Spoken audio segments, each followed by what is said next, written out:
போதுமா நீயா பேசியது. இரு, நீ பேசுறது மட்டும்தான் ரைட்டுன்னு நினைக்காத.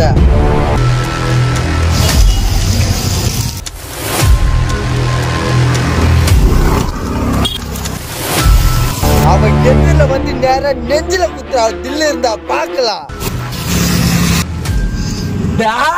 எங்கடா இருக்க? பழவனூர் ரயில்வே ஸ்டேஷன்ல தான் இருக்க. தீபாவளி சூடு பிடிக்குதா? ஒருத்தவன் சும்மா இருக்கான்ட்டு அவன் நெஞ்சில குத்திட்டு இருக்க கூடாதுடா. இந்த பணத்தால